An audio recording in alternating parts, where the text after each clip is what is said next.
Shalom a todos. Essa é a segunda parte do vídeo sobre o testemunho, sobre a abertura do canal, sobre sonhos e visões, sobre toda a história até aqui.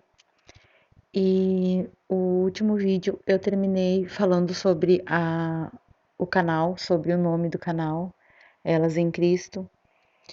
E no outro vídeo eu falei muito sobre o propósito principal de tudo, dos sonhos e tudo mais que Deus tinha me dado.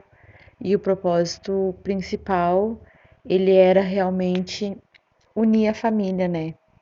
Unam-se pelo amor para não terem que se unir pela dor. É o que ele me passava. E muitas pessoas com certeza têm dificuldade de entender isso, né? Pensam em Deus como um Deus de amor e que tudo que é bom vem de Deus e tudo que é mal vem de Satanás. Como se Satanás tivesse o controle total das nossas vidas, e a história não é bem assim.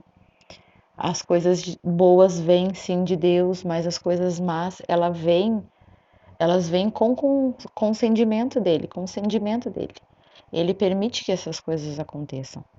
Se ele não permitisse, as coisas não aconteceriam. Mas eu acredito que tudo que eu passei, eu acredito que não seja só para o meu amadurecimento, para o meu aprendizado, para o meu crescimento particular.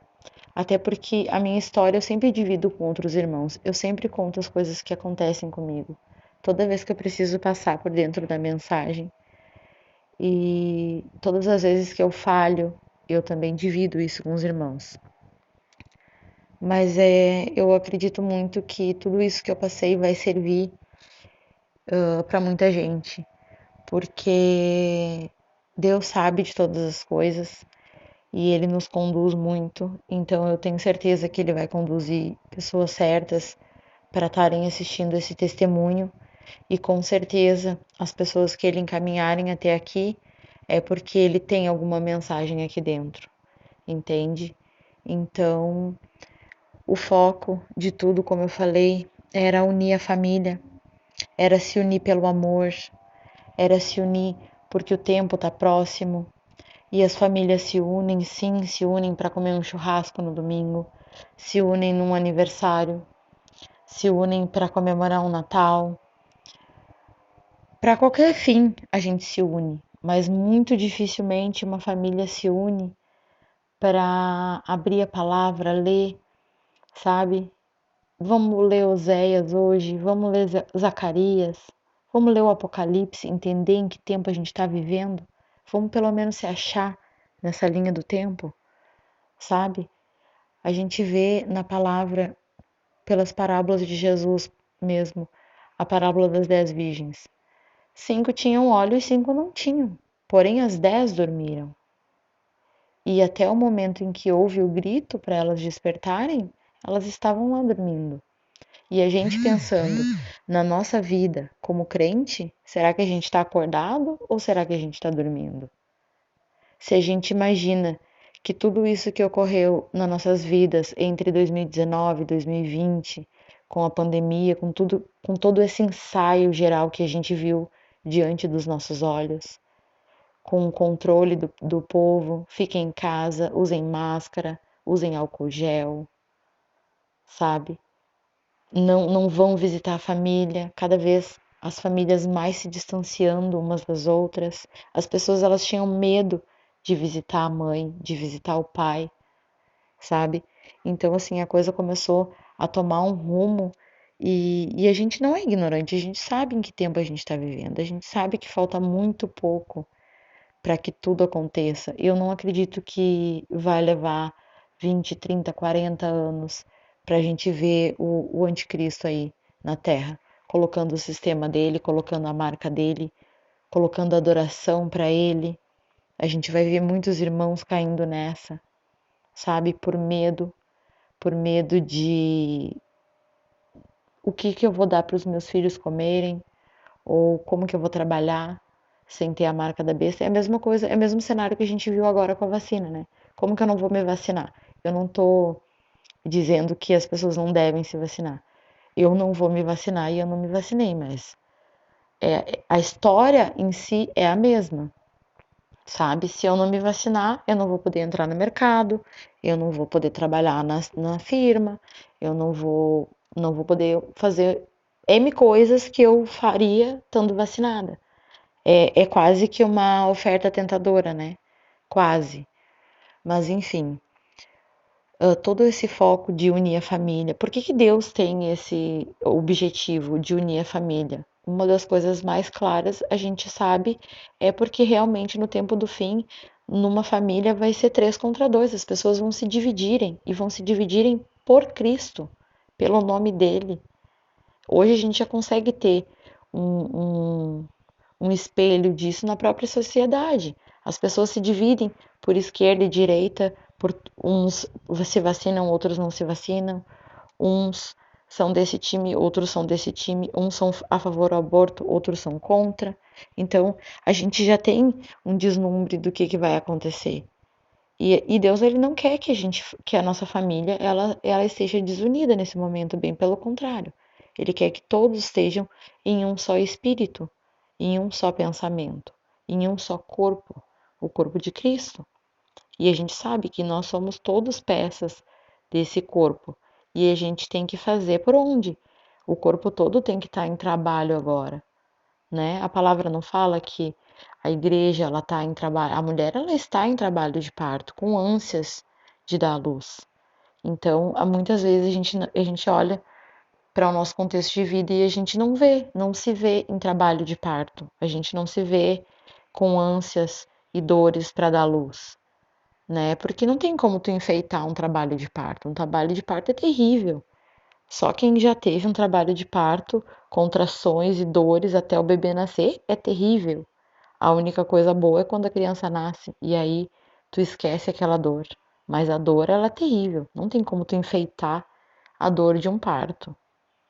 Então, esse é o momento que a gente deveria estar em trabalho de parto, é o momento que a gente deveria estar com ânsias, vendo quando tu abre um Facebook e tu vê as postagens das pessoas, o pensamento das pessoas, sabe? A falta de amor de uns pelos outros. Qualquer coisa que a pessoa queira fazer para o bem, ela vai lá e tira uma foto e posta no Facebook. Ela tá doando, ela tá dando, e todo mundo tá sabendo, sabe? Virou uma coisa tão distorcida hoje em dia e a gente já tá tão acostumado com esse mundo criado que a gente tá esquecendo do importante, do pilar, que é a família. A família sempre foi o pilar. Deus, ele é um pilar, mas a família aqui na Terra, ela também é um pilar.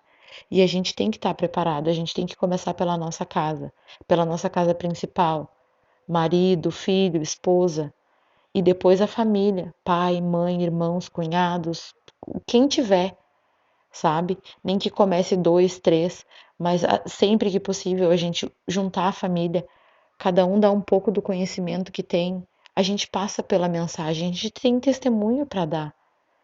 Então, algo que era tão simples no passado, as famílias se juntarem, falarem da fé, falarem de Deus, trocarem as suas experiências, hoje em dia isso virou um tabu.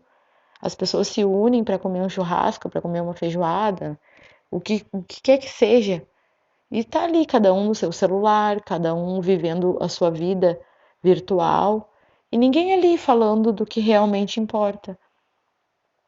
E a questão é, por que que Deus ele tem essa não só pelo tempo de divisão que a gente vai passar, mas porque também que Deus quer que a gente tenha o conhecimento, em que a gente avance no conhecimento, que a gente não seja aquele tipo de crente que só vai na igreja, ouve o que o pastor diz, guarda a Bíblia e espera até o próximo culto, sabe? Que a gente seja aquele tipo de pessoa que ama a palavra de Deus, que ama acordar e ler um texto, que ama ir atrás e buscar e tentar entender o que que Deus está querendo dizer.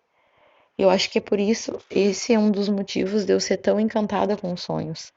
Porque através Deus, ele dá sonhos tão enigmáticos, que nem o irmão Antônio fala, as curvas que Jesus faz para falar com a gente são incríveis.